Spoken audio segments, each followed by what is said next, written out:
and saying, "Oh, do we have to start doing this Monday morning?"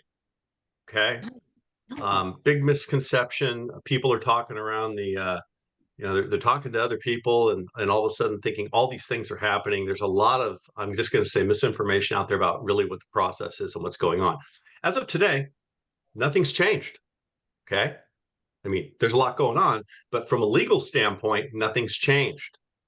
So let me start with the settlement. There have been all kinds of calls. CAR, as Linda pointed out, there'll be another one tomorrow that's probably going to cover essentially the same kind of stuff I'm talking today, maybe from a little bit different angle. But the point is, there's a lot of calls going on about the settlement. I'm not going to go through all the real specifics of the settlement because my purpose here is to answer your questions, and we'll talk about that aspect of it because there's a lot of questions out there. The reality is, there has been a settlement. Okay, it's a tentative settlement. There's nothing final yet. So the timing of that settlement, just so you can get a flavor for what's happening here, is the proposed settlement is going to be filed with the court, I understand, this week. So, like today or tomorrow, I think, if it hasn't already been done. We will then, I believe it will become public knowledge because right now nobody's seen the settlement agreement that I'm aware of except parties involved in it. Everybody's keeping kind of hush hush. We know about certain terms, but we don't know about all of them. Then, under a class, because it's a class action, it's going to be 120 days before the notification of the class goes out, which is little postcards you might have received on other things that say, "Hi, there's been a notice of settlement of a class action. You have the following rights. You can opt out. You can it, That's 120 days before just the notice goes out. Okay. And then the court, after that, will have a hearing on agreeing to the proposed settlement. So we're way out before we actually see this. And while NAR has said we think we're going to be rolling this out sometime in July. Okay, so there's July. We'll use that as a date. I'm not sure. I think that's somewhat optimistic, but hey, maybe they can do it. The settlement itself, there's all kinds of layers to the settlement. It's extremely complex. Some parties are included in it, some parties aren't. Um, Home services is still fighting the lawsuit, so they're excluded. If you are a broker that makes over $2 billion, okay, the big brokers, not us, that are excluded, but they have a ability to pay their way in. So there's all these layers that are going on, and then you've got the class action attorneys out of Missouri, which is where Sitzer is, trying to basically pull all of the class actions together and understand these are all the seller class actions. So there's seller class actions, there's buyer's class actions. This is only dealing with the seller class actions and try and pull them in. Well, all those copycat attorneys, some of them may not want to go because they're not going to make the money that they thought they were going to make. So there's going to be all kinds of very interesting things going on. My point of giving you that short summary, very short summary, is that there's nothing done yet. Okay. But what we can talk about is where it's going, okay, where things are going. Now, I'm going to give you the spoiler alert right out of the gate. I have seen nothing from this proposed settlement that's a surprise. Okay. Really, nothing that I wasn't already aware of percolating out there. The DOJ's got their finger in this. I haven't seen anything. So we've already been preparing you for, I don't know what, Linda, we've been talking the last 2 years, 3 years that, the Yeah. buyer broker agreement's coming down the way, everybody. Last week at the meeting, I said, it's coming. It's coming. We just don't know when. So everybody that's been kicking the can and really not paying attention to this stuff, because it really hasn't impacted your daily practice, well, the can has been kicked probably to the wall at this point, and now it's coming. And so CAR, as I understand it, is presenting legislation in California to statutorily change and require, okay, buyer broker agreements. And that's something they've been talking about and floating around with the broker owners for about 2 years, watching all this litigation and figuring at the end of the day, the buyer broker agreement is going to become a required thing. And that's why you saw the amendment to the RPA a year and a half, 2 years ago, adding buyer broker agreements and asking the seller to pay because they anticipated, in all fairness to CAR, they anticipated kind of where the big ticket things were going to land. And this was one of them. So, we've been talking about, Linda's been doing classes. What, Linda, you started the first class on this at least a year ago, a year and a half ago. Yeah. It's now because of this timing of the class action, everybody's kind of gearing up. Okay. Well, everybody's going to have, and they're already doing it. I mean, I've seen classes on this. The education is going to be tremendous access. Understand there's nothing in concrete yet. So everything we're talking about right now, even though the big ticket items that we're going to talk about are probably pretty much a go, it's not a go until the judge signs it. Okay. And so things can happen. And NAR is going to tell CAR, then CAR is going to tell all of us, and we're all going to talk about what we have to do at the level, which is day-to-day practice. What do I have to do today, Andy? That's the education part of this. It's going to be a moving target. So a lot of agents have been doing the what if scenarios, what if this, what if that, with specific scenarios. Oh my God, this is bad. We can do the what if thing forever. And if you have questions with what ifs today, ask them. We'll see if we can get through them. But just recognize that there are no real answers because it can change. And like I said, from a legal standpoint, nothing has changed from the meeting last week to today, legally. Okay. Now, here's what is changing from a non-legal standpoint. So nobody cared about the lawsuit and the settlement. All of a sudden, it hits the major media last Friday when the settlement came out. There's already been, I think they were on Good Morning America the other day. Oh, buyers agents are going to save all this money, and buyers agents aren't worth anything anyway. That's the media, folks. That's what's going on out there. And so now what is happening is buyers and sellers want to have conversations with the agents. Okay. So even though legally nothing's changed, the public doesn't know that. They're hearing all this stuff that, oh, I don't have to pay buyers brokers. You don't. Um, I don't have to. Oh, wow. Okay. That's what's going on. So what you guys have to be prepared for right now is the conversation from the client. And I know there's probably a number of you on this call that have already had the conversation with somebody asking you about all of this and saying, woohoo, I don't have to pay a buyer's broker, using this on the seller side, for example. And how do you deal with that? And I know that's what Linda's been working on with the buyer rep agreement and talking about in the classes is, the sales side of this, of dealing with these questions that are going to come in from people that have no inside information. They're not on these calls. They're not having classes. They have no idea, except they heard on, the media. Oh, well, there's people that say that, buyers brokers aren't worth a penny. Okay. And they have said that, everybody. Okay. We all know that without representation, did you want the seller's agent to be looking out for you? I mean, buyers don't understand that. And that's the hard part. That's the part we have to be working on. Hopefully, a lot of you here, we've been talking about it for a while, ways to present. I've said for a very long time that the industry didn't do buyers brokers any favors because you guys all know how to do a listing. You can present a listing and sell it, and you know exactly what to do, and you can knock it out of the ballpark. But when all of a sudden it comes to doing basically the same thing for a buyer, what's your worth, right? Everybody goes crickets. Everybody goes silent. Okay. That's a problem. Okay. Explaining to the sellers why there's a benefit to offering compensation to a, for a buyer's agent. So there's all these things going on that really have to be dealt with. And meanwhile, the industry is trying to figure out what they're going to do. The lenders, NAR, CAR, everybody's talking to the lenders. Well, gee, if they do this, what about, veterans, for example? Okay. How are we going to do this? What about people that don't have the money? The buyers don't have the money. We all know buyers are barely able to shoehorn themselves into a property right now. If they have to pay a broker, what am I going to do? Okay. So I hope that makes sense to everybody. I mean, that's the big play that's going on now, but what's going to happen on the ground? And then I'm going to open it up to questions because really what I wanted to do today, and I think, Clark and Linda really wanted to make sure that we get kind of the correct information out there for you versus what kind of what everybody's hearing. And if you're hearing it from your buddies, if you're hearing it from the news media, I candidly take it with a grain of salt.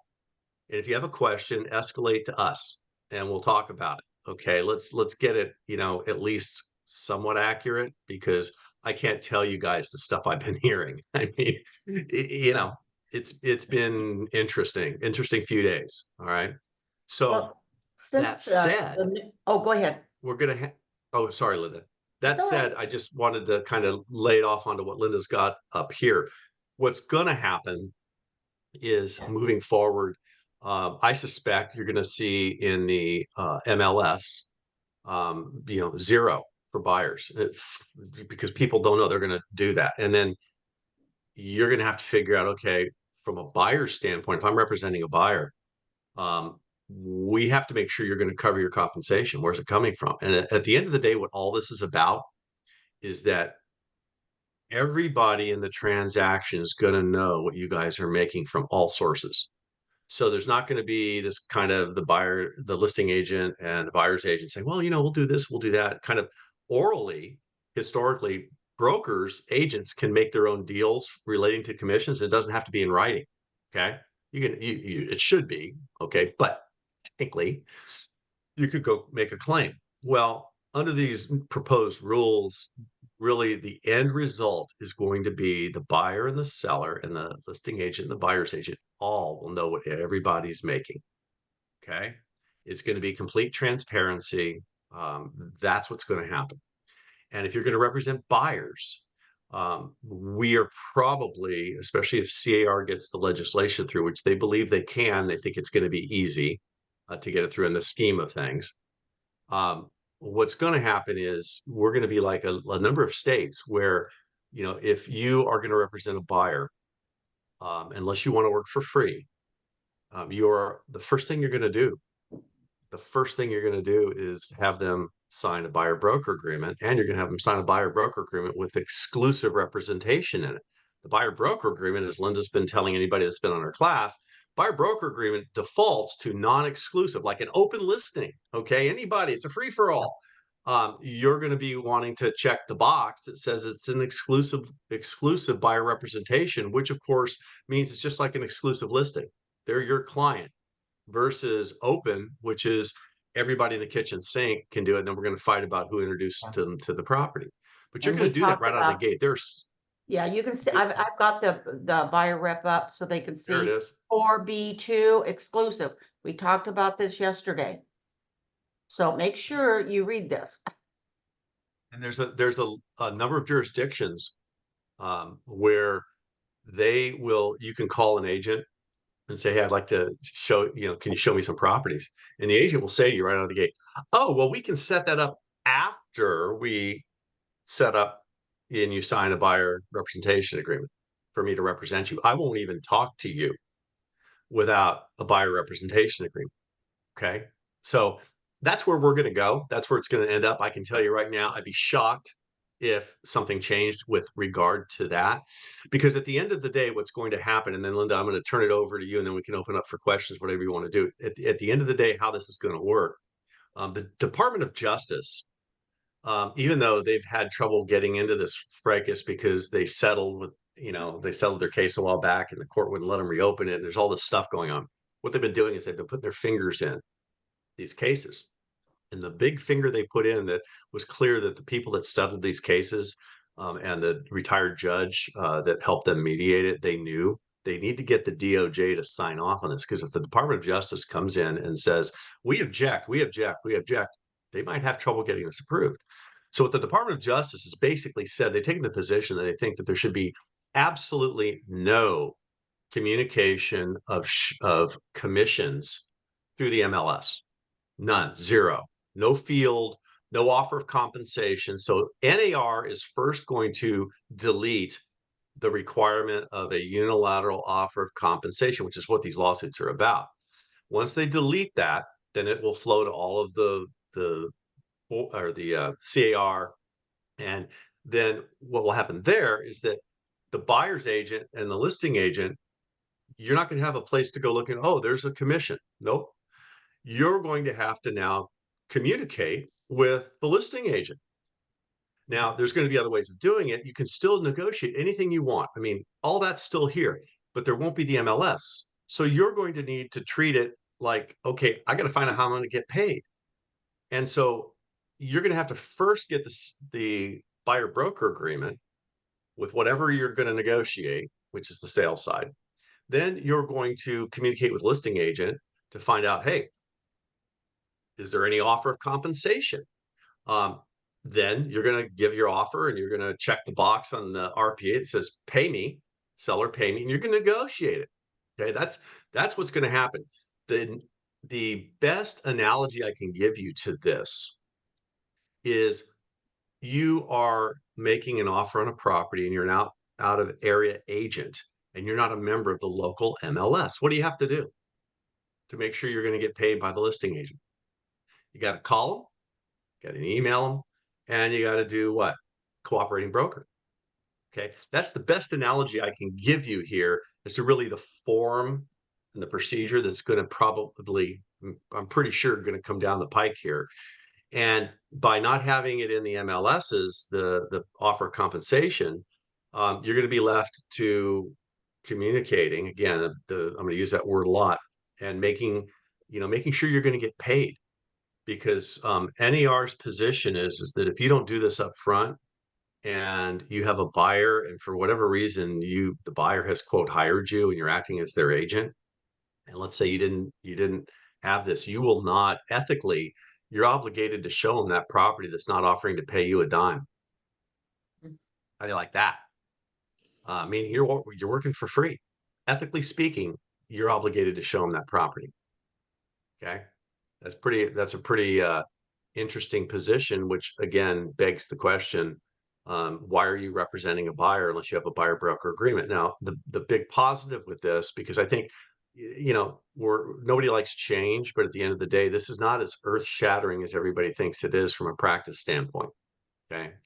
And some of you may disagree with me. That's okay. But legally speaking, it really isn't. You're going to, there, by making it mandatory to have a buyer broker agreement, which is where it's going to go, then uh, the big problem that agents have had is, well, my competitors don't require a buyer broker agreement, so I'm not going to. And by the way, I'm afraid to have to convince somebody, God, how much I'm going to make. Oh my God, I don't want to tell them that. Well, all that's going to go away. But that's been a big sticking point, is the strategy. Okay, the sales strategy. Well, if everybody has to have a buyer broker agreement, then the buyer's going to have to sign one with somebody. And then the only issue is it going to be a exclusive buyer representation, or is it going to be non-exclusive? And that's where it's going to go. So to the extent that you have done that, or you've been working on it and you're going to work on it, that's great. But everyone I've talked to, every broker owner I've talked to has said the same thing. Gee, have you seen an uptick over the last year of your agents using buyer broker agreements? Not really. A few agents use them, but the vast majority of agents have not used a buyer broker agreement as a matter of practice. Okay, Linda, that's my long intro because I just knew I had to say all of that right out of the gate. Yeah, And then we well, can kind of move forward. and I found out some interesting information, but like Andy said, this is not cast in stone. And I think, and Alex Mihai, our attorney at ROG, also said he thinks the July 15th date is very, very optimistic because there's so many issues that have to be worked out, such as FHA, VA, lending requirements that cannot be shown.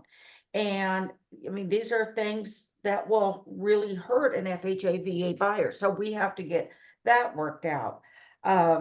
So get the lending guidelines done. But some of the things that we talked about that I thought was interesting. Well, first, let me back up. A lot of agents have gone out on listing presentations, and when the agent has explained to the seller what's going on, and they go, that's going to hurt us. We just shrunk down our buyer pool. We think this is going to hurt us.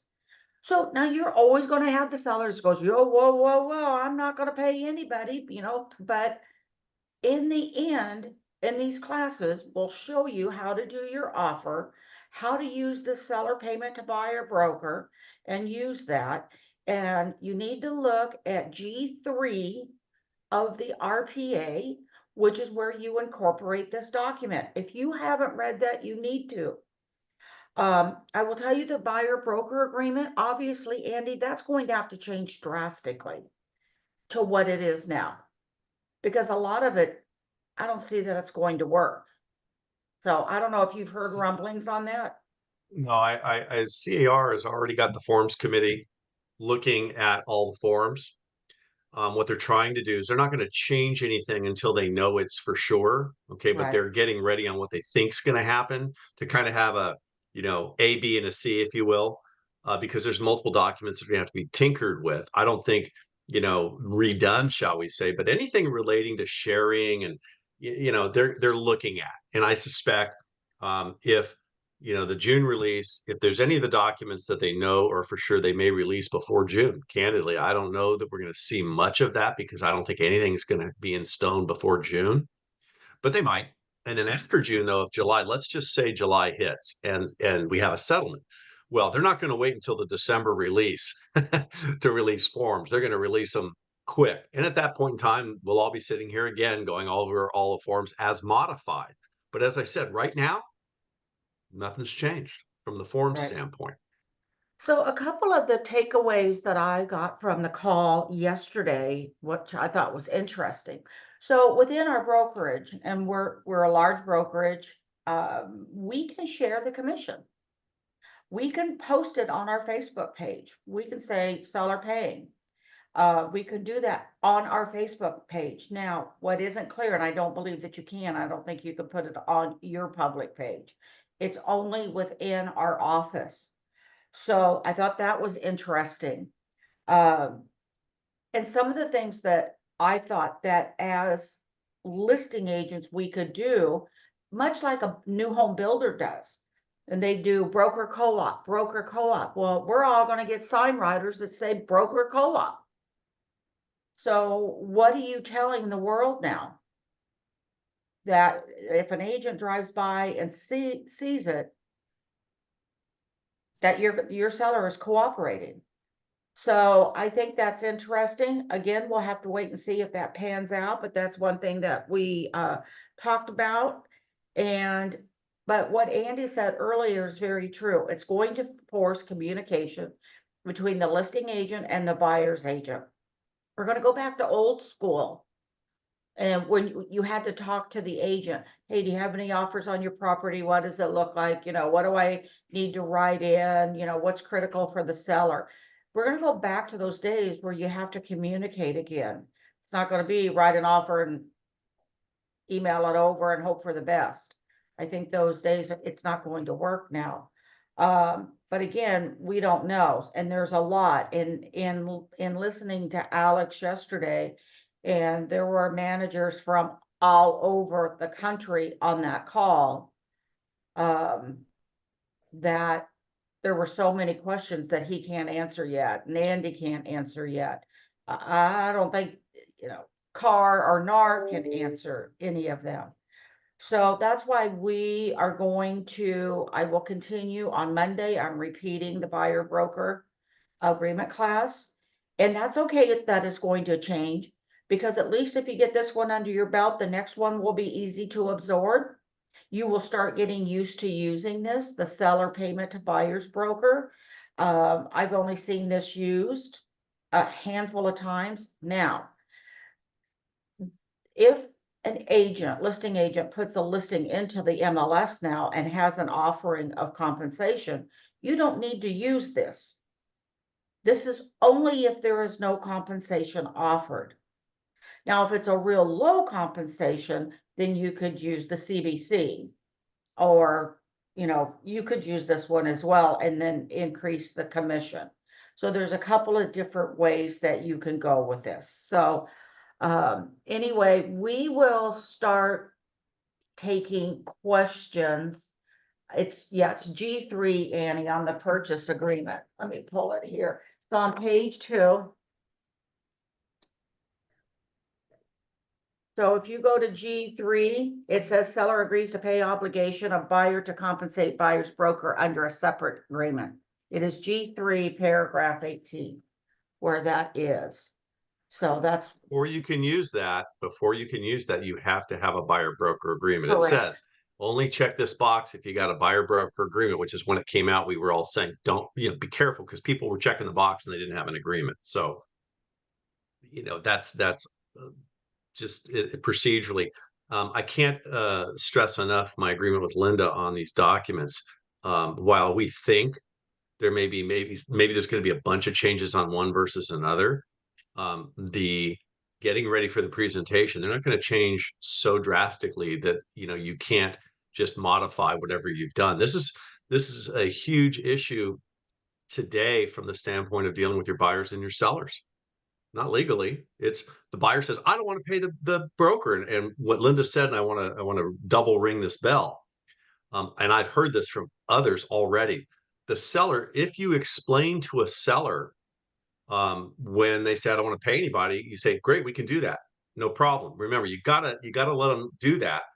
When you get to the discussion about marketing, you say, however, you know, we've got a lot of buyers that can't afford to pay a commission. And I think, you may lose that pool, which is going to shrink your pool of potential buyers.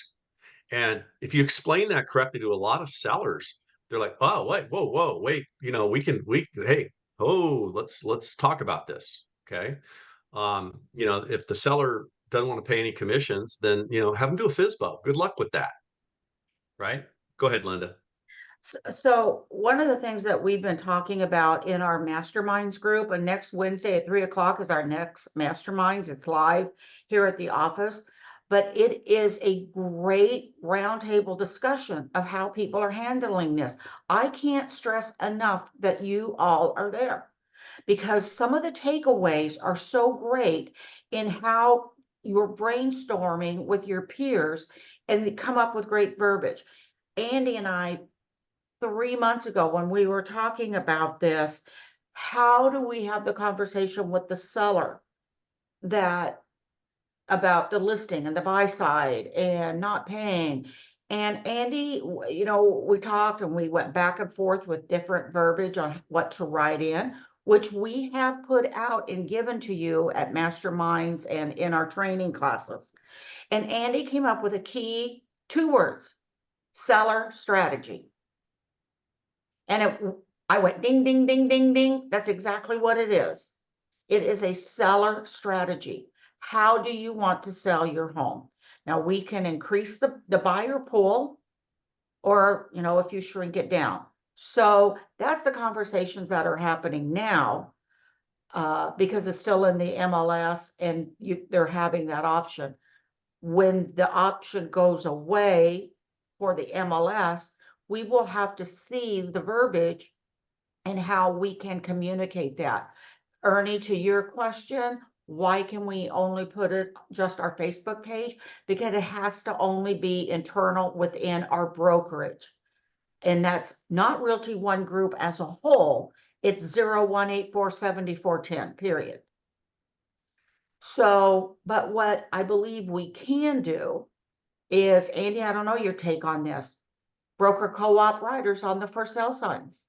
Broker co-op on your flyers in the house. Can we do that? I don't Oh, know. well, here's your what if.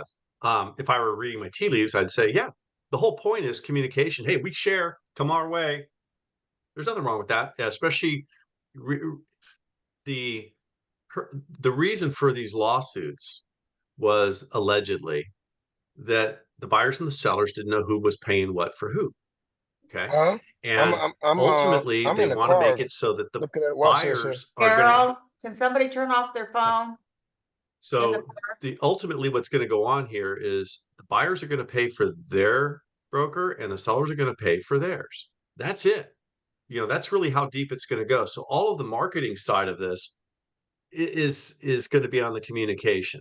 That's the depth of where the litigation, the DOJ, all of that. It's all about separating the buyer and the seller to have their own representation. That's what it's about. So anything deeper than that, it's going to be fair game. And I think it is going to be fair game. It's nothing different than a FISBO. I'm going to go sell my property and I advertise, say, hey, I'm selling my property. I put it on Zillow. And when I get on Zillow, I say, I'm cooperating with brokers to let brokers know, hey, come on over. You can talk to me. I'm going to pay you some money. And then it's up to the buyer's broker to make sure that they have me sign the right document agreeing to pay the commission. Paula, I saw your comment, and you're kind of hitting the nail on the head of what I said. Her comment was easy to talk to sellers, but really hard to talk to buyers. Yeah, that's the point. You guys are all great at talking to your sellers. You haven't learned because you haven't had to, because the MLS said, hey, I'm going to get paid. I don't have to talk to a buyer. That's the point. You gotta get as comfortable with a buyer conversation as you do with a seller conversation. Yeah. And really that's key to what's happening right now, because you can test this, what we're talking about. If you get a list, if you see a property offered for sale and the broker compensation for the buyer is zero, this is one of those properties where the seller's doing what the sellers are doing. And so you can use that as a test case, right? How do I deal with my buyer? Hey, if I want to show you this property, but if you don't have that buyer broker agreement, you have to show your client the property. Okay. See, that's the thing here. But the point is, you can test your communication skills. Like Linda said, we're gonna have to start communicating with listings. Hey, there's no compensation here. Is this one where you're gonna have to try and get information from the listing agent to figure out how you're gonna recommend to your buyer, hey, how do we write this offer? Or, gosh, I got a buyer, but they can't afford to do any of this. So I'm going to write an offer with the seller paying. But then you have to go back to your buyer and say, for me to write the offer with the seller paying, to use the seller payment of buyer's broker, what do we have to do? I have to have a buyer broker agreement. See, that's all these strategies Linda's talking about. And I've heard some great ideas out there, but it's putting it into play so that you're able to deliver the answer to the questions and have the buyer and the seller say, oh yeah, that makes perfect sense. I want to do that. So you guys are going to have a lot of questions, no doubt. We can't answer those. We can answer some, but I would say probably the vast majority we won't be able to, because we don't know and it hasn't been ironed out yet. So, we'll have to figure out how we can, skirt around and communicate to the buyer's agents. How far can we push our internal advertising? Can we We put it can't on? put the cart before the horse right now, because we don't know where this is ending Yeah. up. So that's why the meetings are going to be so important. And I know that ROG, and I know, with Andy too, we will have the best guidance out there to take us through this. And I plan to keep doing continual training on what we have currently. We will adjust training as we know it changes. That's all we can do at this point. But I would tell everybody right now, it is business as usual. Go forward. And if you have an issue or you have a stumbling block and you want to role play, set an appointment with me. I highly encourage you to come to our goal setting meetings, to come to our masterminds next week, because the masterminds that we had last month was phenomenal. The brainstorming, the sharing of ideas that we did. So if you're not coming to those, you're really missing out. So make sure that you come to these. And then as we hear things, Andy and I will set up a meeting like this. So I see questions like opinion, how Zillow will capture buyers. Oh, believe me, they'll find a way. They will find a way. They're too big of a giant. They're a machine, they're a monster, and they will capture. Do I think there'll be more dual agency? I don't think it'll be any more than when they implemented that darn coming soon. That was an open door to dual agency. I tested it last week. I have a personal friend looking to buy a home in wine country. I took her out. Guess who showed 2 coming soon listings last week? They're still coming soon in the MLS. I know that's exactly what's happening.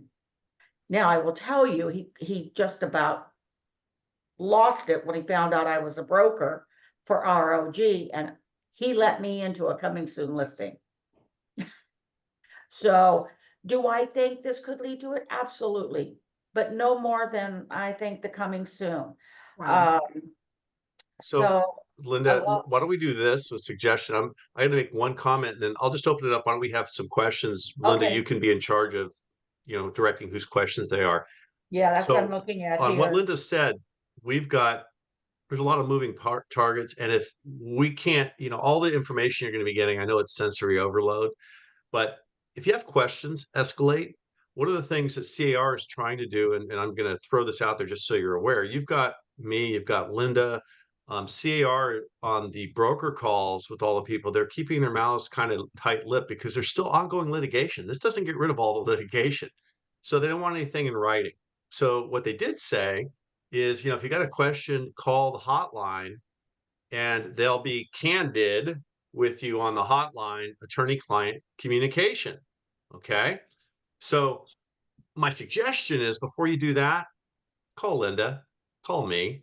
I mean, we got a lot of people on this phone call that or the Zoom call that, you know, I've never talked to, and I've been your attorney for years now. So I'm here for you. Call me. You have my cell phone number, you have my email address. Call me, and then call Carr if you want to. See, my issue with Carr is this: they've got the political line. They got stuff they're worried about too. Everybody, so they're coming at it a little bit differently, and they're coming at it a little more timid, shall we say? I haven't heard from anybody that's talked to them on the hotline and said, Andy, oh man, they told us, oh, they got down and dirty. Haven't heard that yet. Okay. So with that, we've got a little bit of time left, and let's get to what we really want to do, which is answer questions that you have. If we haven't already answered them, Linda, I'll let you be the gatekeeper. I'm watching. Okay, we have a question. If the seller isn't paying compensation and the buyers don't have the funds to pay, but still wants to see the property, what then? And we have the buyer broker agreement in place. You still have to show the property.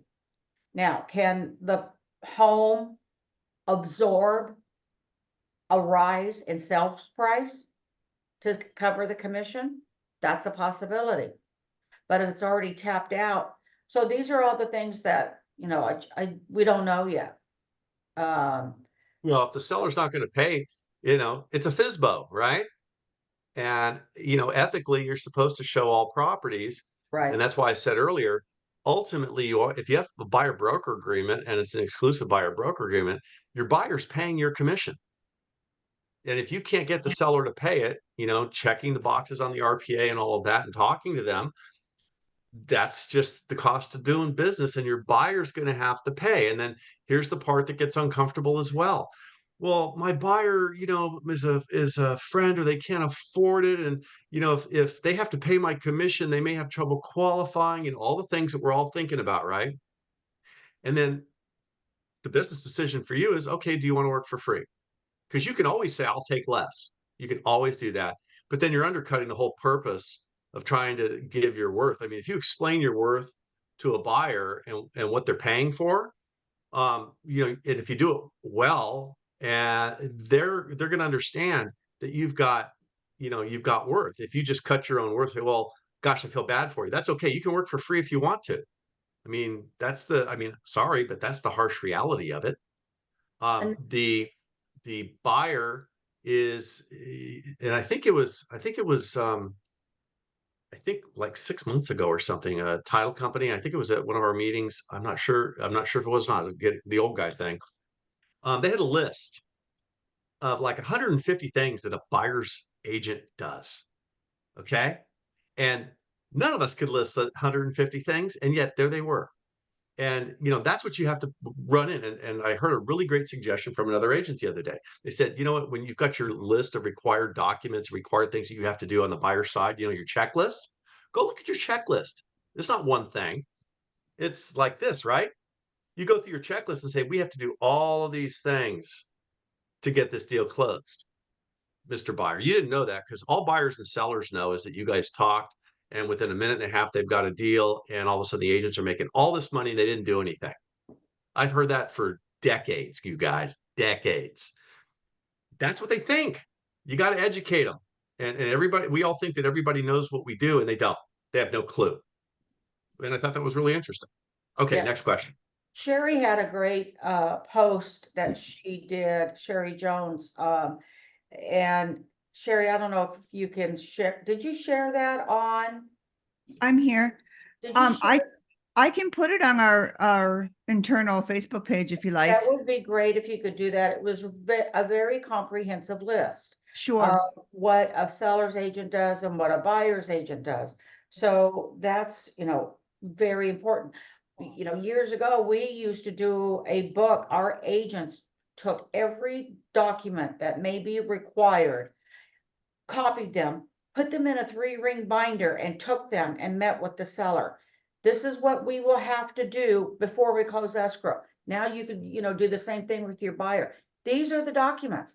This is what's required.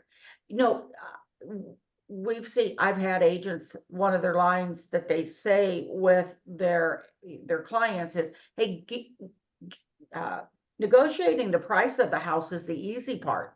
The hard part is keeping it in escrow, negotiating everything that happens during escrow. Oftentimes, the request for repairs could be more money than what we're negotiating on the price of the price variance on the house. So, but they don't understand that. So you have to tell them. One of the things we're working on in the accountability class is what's your point of differentiation? You should have at least 20 of them. We talked about that in detail at our meeting. What is it? If you can't communicate your value to your client, they won't they won't understand your value, and you'll lose them. So this is critical, what we're doing. So I highly encourage you again, come to these sessions. Um, so that will help immensely, but it's about creating value. So next I'm looking at lists. Uh, can we get the list on what a buyer's agent does? Yeah, thank you, Carissa. Yes, it is the Sky Slope list. You can pull that up and you can highlight it. But what my agents did in one of my previous offices is they took all the documents and copied them. And each one was in a sleeve. And they pulled it out. And they took the NHD report and they copied one in its entirety. So how many pages is that? 40. This was a thick, big binder by the time they were done. And it was very impressive and it worked like a charm. Can we have the role-playing meetings for the different scenarios? Yes, that's exactly what it is. There's no agenda when we walk into these meetings. It's whatever you want. So if you want to talk about, and maybe it's not any of this, maybe it's something else. That's what we talk about. Because maybe the way that Sharon does it is versus different from the way Raul does it, or whatever it might be. So they share their information, and that's why these workshops are so very, very valuable. This is street talk. It's literally street talk. So you can tell I'm very passionate about that. Let me see. I'm I going through. see Kelly. Kelly has her hand up on my screen that's been up for a while. Kelly, you I still have a question while Linda's looking at the other ones? I think it was on the Zillow because she did have a question. Yeah, Um, Yeah, my there she is. question is that, yeah, my question is that Zillow is, the resource for many looky-loos out there. And how many buyers are going to sign the agreement with Zillow before they even get to us and not really realize it? So how will Well, that there's affect the always, buyer's agent? yeah, yeah. So here's the thing. There's always going to be the folks that are, let's just say, going leading edge. Everybody's so afraid of Zillow. Let me remind you, remember a few years ago when Zillow was going to buy people's properties and they were going to make all this money, and they were buying people's properties, and the sellers say, hey, you don't have to have, deal with open houses and all that stuff they did. And then they got their heads handed to them. They got killed because of that. Okay, so they make mistakes too, everybody. I mean, don't worry about Zillow. Don't worry about what people are going to do. It's like the agents that are going to act unethically and do things like Linda was just talking about with the agent coming soon and he's having an open house. Those folks have always been there, and they're still going to be there no matter how big they are. and whether Zillow can capture them or not. I mean, people are getting a little more sophisticated with that. And then Zillow's going to be very careful because, you know, if they're misrepresenting something on their website, which they were doing for quite some time. Oh, I didn't know that you're not the listing agent, right? Um, I wouldn't worry about them candidly a whole bunch. They don't have as big of a share of the market as you think they do. And remember, everything for you guys, it's about relationships, right? It's about relationships, and those buyers that are out there, if they don't have a relationship, well, okay. I hope that answers your question. Again, tea leaves time, but that's how I see it. I'm not Zillow. No, my clients that have really analyzed this, they don't even talk about what's Zillow going to do because they don't care. Well, my question though is if they signed an exclusive agreement with Zillow so that they can go see that property on Saturday afternoon, they're exclusively with Zillow. Yep, they sure are. And if they want to sign another agreement with you and they don't tell you about the first agreement, then now the buyer owes 2 commissions. That's what's out there. And we're always going to have, and we always have had, oh, I want to fire my agent, or they didn't tell me, or whatever. And then, did you sign the contract? Yeah, I signed the contract. We've always had that. It's not going away. And if somebody gets to them first and they don't read what they're signing, I mean, I hate to say this, this is kind of me, the contracts professor, talking about it. They signed it. They signed it. So do you still have to ask the same question you've always asked when a buyer comes to you? Hey, are you working with somebody else? That's not changing. Oh, I was working with someone. Did you sign something? Yeah, I did. Oh, well, you know, I may need to see that because if you check the box that says exclusive, did you know you if you sign something with me, you'd have to pay 2 commissions? Sharon? Hi, guys. I had a question going back to what Kelly was saying about the Zillow. Um, okay, let's say you have a buyer and they exclusively signed with Zillow. I mean, wouldn't Zillow have to disclose somewhere first that they signed with them? I mean, why would you want your person, like, oh, okay, here's Zillow and then here's your buyer? I mean, wouldn't they have to disclose to the Well, agent? on the agreement, it does ask very clearly if they have You haven't signed, signed something. if Yeah. they Okay. have signed. So it's Okay. up to you. That's part of having the conversation with the buyer. Um, you know, I and that's a good question, and I don't know how that will shake out. Yeah, Well, because I mean, there's not going to be an obligation for them to put on the MLS, hi, we've got an agreement with this person. The reality right, is it's the right. buyer. The buyer's the one that has the obligation to tell you that they signed a contract. But And, they you know, we all don't. know how that one works out. They never do. Well, but that's why, remember, now you're going to have to talk to the buyers more, Right. right? This is not going to be a over the email, oh, here's an agreement thing. You're going to have to talk to the buyers more. And that's going to be part of what you need to work in because they're going to sign this buyer broker agreement. And do you think they're going to read every line, everybody? Come on. You know, I'm very skeptical about this stuff. They're not. What's important to you? Because remember, this document is about you getting paid. And what's important to you is, hey, we need to go down here. See, there's this paragraph here. Did you sign something similar with somebody else? Okay, you're going to have that conversation. So it's really going to be on you to make sure your buyer either isn't one, stupid, sorry guys, or two, kind of maybe playing you. And, you know, if they're playing you, we have a different issue, right? And that's just going to have to, you're going to have to work that into the conversation. Because if the buyer says, oh, I met with an agent, they did exactly what you're doing right now. And you have to say, oh, you did, right? Mhm. It's going to be on us to make sure that there's not another buyer broker exclusive agreement out there, not anybody else. And I think I'm pretty confident in saying, I don't think there's going to be anything out there that says you, Sharon, the minute you sign an agreement with a buyer, have to put it on a list someplace for somebody to go look. It's just not going to happen. Logistically, I don't think you can do it. The next question from Annie is, can the exclusive buyer's representation be canceled by the buyer? You have dates that the agreement is good for, beginning and ending date. And if you check the box, it, like Andy said, it defaults to non-exclusive.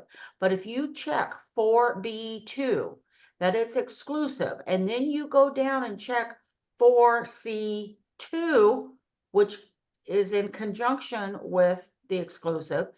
Neither party shall have the right to cancel this agreement prior to expiration except by mutual agreement. So the answer is no. Just like a listing agreement, you guys, It's- just yeah, like an exactly. exclusive listing agreement, same thing.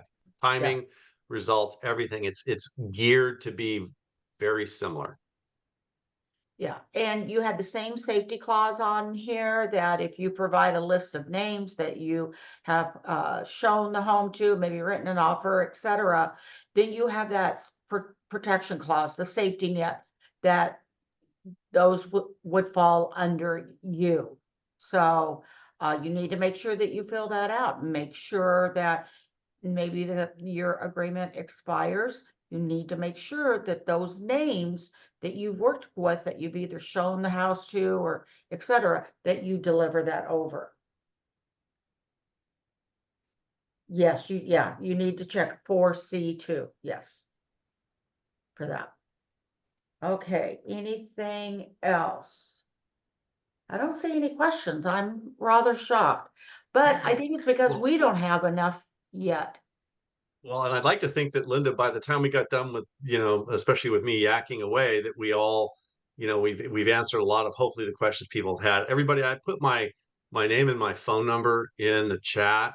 Those of you that haven't talked to me before, and candidly, some of you probably have never even seen me before because we never see you at the meetings. No pressure. That's my phone number. Call me. I'm here. If you haven't talked to me before, send me a quick text and say, hi, I'm from Realty One Group. Can I give you a call? And, that way I'll know it's you and you can call me and I'll talk to you. If I'm available, I'll pick up and we can have a conversation. I know some people get, afraid to ask questions. I can't emphasize enough, everybody. There's no such thing as a stupid question in this context. Okay. It's just making sure, the best thing you can do right now is to make sure you get as much information as you can. You're going to get everybody telling you what to do and what they think should happen and what's good, marketing otherwise, and not to cross over to the sales side because I'm not a sales guy, but to cross over and say, hey, you may hear 5 different things from 5 different presenters that maybe seem different. They're the same kind of topic, but they're different approaches. There's no miraculous anything here. It's what's going to work for you. Take the best from everybody that you hear, right? Whatever you hear, take the best item and work it into your presentation. Go to these role-playing meetings, go to the mastermind, talk it out and see how well it plays to people, because that's where I think you're going to see, a vast improvement in your ability to communicate with your buyers. Again, buyers we've been focusing on, but sellers as well, and work it in. There's no magic pill, everybody. Some of you may have coaches or whatever that you think, if they give you something you're going to follow, do it. Okay.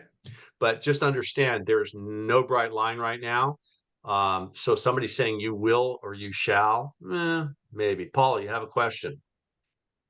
You got to go off mute. Yep. Okay. So how will we know if we fill out a buyer broker agreement and they filled out one with another agent and you say, okay, well, if they buy a home with the other agent, now they have to pay 2 commissions. How do we keep track? Sometimes the buyer will ghost you. You show them a few properties and you never hear from them again. And now they buy something with someone else. How do you find out? How do we stay on top of that? So just so we're clear, everybody, that's nothing new. That's been happening forever. Okay. The way you find out, unfortunately, you don't automatically get a check in the mail. You're going to have to chase it. And what agents do, to answer your question directly, is, they're at some point you wait a couple of months or whatever, you wait right until you're listing. If you've got a buyer broker agreement to when it expires, you go up and you have title run their name and you go find them. And if they close the deal and it's there and you do it before the expiration of your contract, now you found out you just got screwed over, right? And now you got to decide, do you sue them for the commission? So there's nothing easy about this, but that's not new. That's always been there. And that's how agents chase. I know some agents that they're not going to do that. They just say, it is what it is. And other agents, you're damn right, we're going to go after them. It just depends, but it's going to be on you. And that's usually the way people check, especially if it's somebody you don't know. Okay, thank you. Yeah. Welcome. Any other Uh, questions, everybody? Because we're here, and like I said, if you get off the phone and you either didn't want to ask a question for whatever reason, call us. Between Linda and I'd be shocked if you didn't get one of us within a fairly short period of time. We try to make sure we're available for you because that's part of our job description. And I guess in closing, and then Linda, I'll let you kind of sum up what you like to, close this thing. Just remember, everybody, right now, the only thing that you have to do is have the conversation with the buyers and the sellers when they come up to you and say, "Oh, I heard about the lawsuit settlement." That's what you got to be prepared for. Right now, that's what you got to be prepared for. If you haven't gotten that call, you're going to get that call. So, at least at some level, you need to have minimal talking points ready to go. If I was going to say out of all of this, what you need to do now, that's it, because you don't want to lose a buyer or a seller because you weren't ready.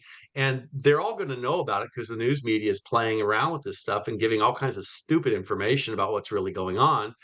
And if you don't have something, or if you try to hide it from them, you don't want to talk about it, they're going to go somewhere else. So you got to capture that client. So that's the big thing going on right now. That's it. So if you're one of those people that, Linda and I talking for this hour has spun your head around, just step back and say, all this other stuff is going to move. What's not going to move is this conversation that the phone might ring this afternoon. That's not going to move. So how are you going to deal with that? Okay. And hopefully we've given you enough information today to understand what's really going on versus what's not going on.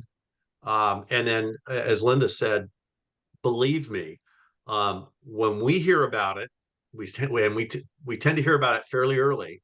Believe me, you'll hear about it as well. And whether that's in this format today with a number of you here, or in a meeting, or the email blasts or whatever, you're going to hear about it. We'll get to you, because the goal here is to not have you stress out that something weird's happened that you don't know about. Okay. And somehow you're behind the eight ball because there's this new information. Well, the only new information is what we just told you. And with that, I'm going to shut up and I'll let you close it out, Linda. Well, with one thing, Ernie asked the question, how do you communicate with your SOI? We hold every other week a YouTube series. How do you do YouTube? You start communicating, because what you have to do and what has to happen with the public, as Andy said, the news is putting out false information, and they are doing Chicken Little right now.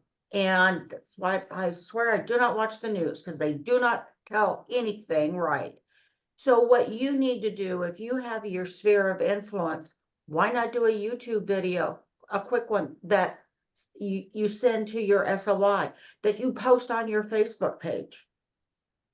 So what it is now is we need to educate with truth to the consumers, because right now they're getting a very slanted story. So that's how we need to go forward.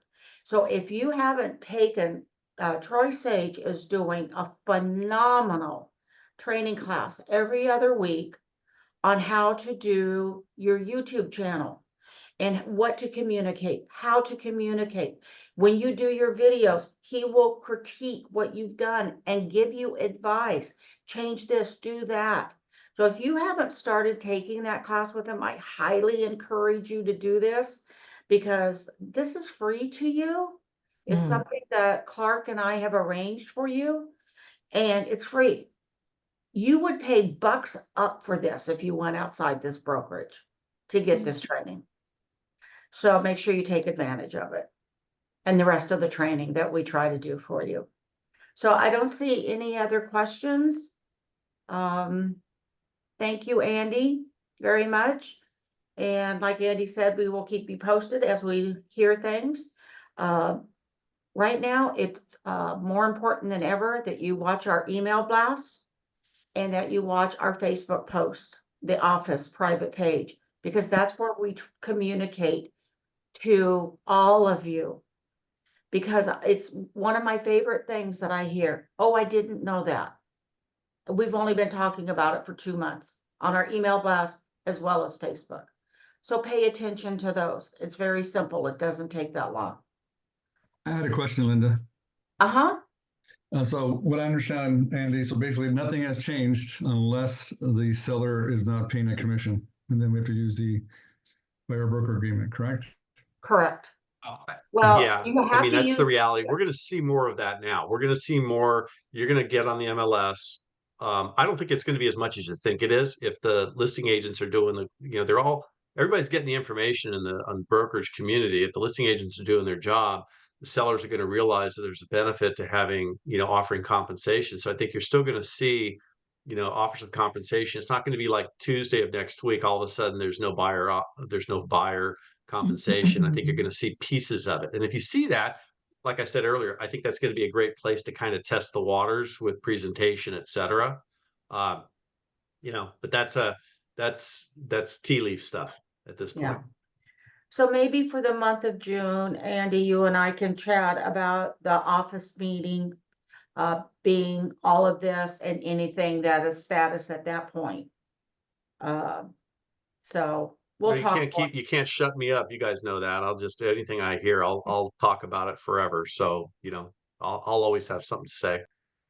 So we'll look at that, but watch the meetings coming up, come to the workshops, masterminds next week. Oh, wow. As April Greer calls it, she calls it, don't try to fool anybody. It's a happy hour with good information. So anyway, we'd love to see you and thank you all for coming. Thank you so much, Andy. And everybody have a good day and let us know if you have questions. Okay. Thank you. Bye-bye.